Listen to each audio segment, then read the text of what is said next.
প্রতিটা লোকেরই যদি জীবন সুন্দর হতো, সুস্থ হতো, আর প্রতিটা লোক যদি ভালো হতো, তাহলে হয়তো পৃথিবীতে এত ঝামেলা হতোই না। তো যাই হোক এভরিওয়ান, আমি Debshikha Debnath, north Bengal food channel থেকে তোমাদের জন্য আরেকটা নতুন ভিডিও। জানা ছিল না দাদা আসবে। অনেক অনেক ভালোবাসি আমার যে কোনো সম্পর্ককে, মানে সেই সম্পর্ক টিকিয়ে রাখার জন্য আমি যা খুশি তাই করতে পারি। সেটা ফ্যামিলিগতই হোক বা যে আমার ফ্যামিলি ছিল এখন আর ফ্যামিলি নেই সেটাও, কারণ রেসপেক্ট করি ফ্যামিলিকে। হয়তো টাকা পয়সা আসবে, যাবে, আবার আসবে, আবার যাবে, কিন্তু যে ভাই বোনের যে সম্পর্ক, আত্মীয় স্বজনের সাথে যে সম্পর্ক, সেটাকে সবার উপরে রাখি, মানে একদম বলতে পারো মাথার উপরে। তো প্রথমে তো একটুখানি খেয়ে নিতে হবে। সকালবেলা স্কুল দিয়ে এসে বাজার করে রান্না যে করতে হবে, তো তাই জন্য আগে তো পেটে কিছু দিতে হবে। অ্যাকচুয়ালি উপবাসী যারা ম্যাক্সিমাম সময়টা দুপুর 2টোর পরে কিন্তু খাওয়া দাওয়া হয় পুচুকে নিয়ে আসার পর স্কুল থেকে। তো চলো আগে একটু ওটস খেয়ে নিই। তো অনেক আনন্দের কথা, এই যে এটা হচ্ছে আমার দাদার ছেলে আর দাদা, ওরা এসেছিল হঠাৎ করে, আমি কিন্তু জানতাম না। পরে খুব আনন্দই লাগলো, কারণ খুব ওই যে বললাম যে কোনো রিলেশনকে খুব খুব খুব ভালোবাসি।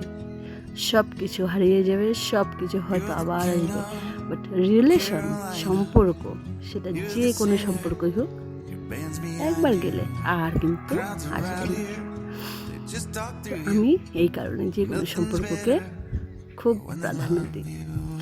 তোমাদের সাথে একটু শেয়ারও করলাম, আমি একটু সাজুগুজু করেছি, চুড়ি পরেছি, বাট চুড়িটা কিন্তু রাখতে পারিনি, ঘামাচি উঠে গেছে। হাতের যতটুকু জায়গা ঢাকা থাকে, মানে চুড়ি পরে ততটুকু ঘামাচি, মানে এত গরম, বিভৎস গরম বলতে গেলে।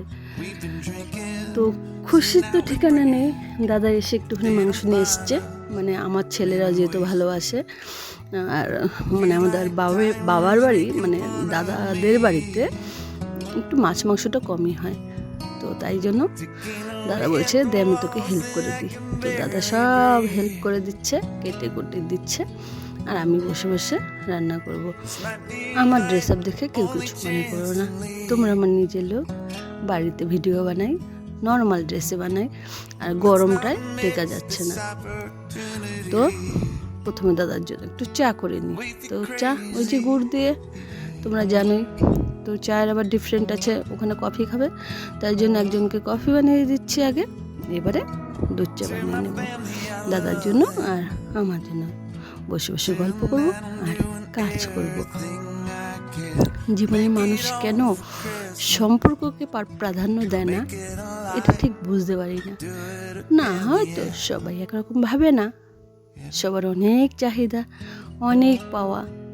আমার কিচ্ছু চাওয়ার নেই, আমার কিচ্ছু পাওয়ার নেই, না নেচারের থেকে, না ভগবানের থেকে, না কোনো মানুষের থেকে। তবে হ্যাঁ, কর্ম করতে ভালোবাসি। কর্ম বলতে কাজ, দায়িত্ব, এটা করতে ভালোবাসি, আর এটা করি। যতক্ষণ পারি ততক্ষণ দায়িত্বটা পালন করতেই ভালোবাসি। এবারে যখন না পারি তখন তো হাত ছেড়ে দিই, আর হচ্ছে না আমার দ্বারা, আমি আর পাচ্ছি না। আর লাকিলি বলতে গেলে বরটা পেয়েছি কপাল গুনে। হ্যাঁ, সবাই বলে আমার বর খুব ভালো, আমার বর খুব ভালো, বাট আমি খারাপকে খারাপও বলি, ভালোকে ভালোই বলি। আমার বর ভালো এই কারণেই আমি বলি, আজ পর্যন্ত কোনো কাজে, কোনো দিন, কখনো, কোনোভাবে আমাকে কিন্তু মানে থামিয়ে দেওয়ার চেষ্টা করেনি। হ্যাঁ, যেটা ধরো খারাপ সেটা আমাকে বুঝিয়েছে, এটা এমন করে হচ্ছে না, এটা এমন করে হচ্ছে না, এমন করো না, অমন করো। অ্যাকচুয়ালি আমার বরেরও ধরো ফ্যামিলিতে ওর মা ছাড়া ও মানুষ হয়েছে। তো যাদের মা নেই, যারা ভিডিওটা দেখছো, তারা অবশ্যই এটুকুনো তো অবশ্যই ফিল করতে পারো যে ছোট্ট থেকে যাদের মা থাকে না, তারা কীভাবে মানুষ হয়। অ্যাকচুয়ালি আমার বরেরও তাই হয়েছে, মা ছিল না সংসারে, সৎ মা চলে এসেছিলো। তাহলে ওর জীবনটা কেমন ছিল এবার বিচার করে দেখতে পারো। তো যাই হোক, ওগুলো থাক। ওই যে বললাম সম্পর্ক, দায়িত্ব আর কর্তব্য, এই দুটো ও যেমন পালন করে তেমনি আমিও কিন্তু পালন করি। কেন করি? যার যেটা কাজের পরিণাম সে সেটা ঠিক টাইমে অবশ্যই পাবে। এবার তার জন্য আমার কোনো কিছু ধার্য করতে হবে না। আমি যদি আমার কর্মটা না করি তাহলে এখন থেকে আমিও কিন্তু পিছিয়ে যাব, আর আমি পিছিয়ে যাওয়ার লোক না। আমার দায়িত্ব আর কর্তব্য অবশ্যই আমি পালন করব।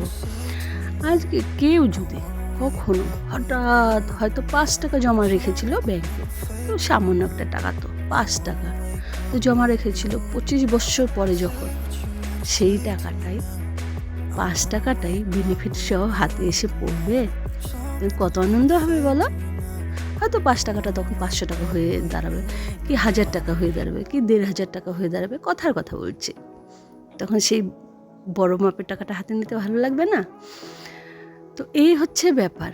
তুমি কর্ম যাই করো সেটার বেনিফিট তখন না পেলেও তুমি একটা টাইমে কিন্তু পেয়ে যাবে। তো চলো, অনেক গল্প করতে করতে তোমাদের সাথে রান্নাও শেয়ার করা হয়ে গেল।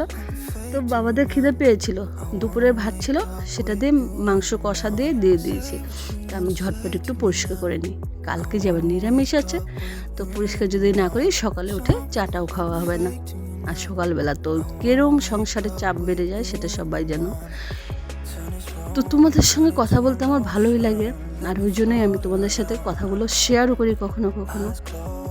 যদি মনে হয় আমার ভিডিওগুলো ভালো লাগে বা কি তোমাদের দেখার যোগ্য, তাহলে প্লিজ পাশে থেকো, লাইক শেয়ার করো, সাবস্ক্রাইব করো। সাবস্ক্রাইব করতে তো আর পয়সা লাগে না, লাইক শেয়ার করতেও পয়সা লাগে না। তোমাদের শেয়ারে আমার অনেক হেল্প হবে, আমি একটু এগিয়ে যেতে পারবো, এটাই যা। তবে সেটা আমার তোমাদের উপরে চাপ না, পরিবারের লোক হিসেবে এটা আমি তোমাদের কাছে দিই, তাই সেটা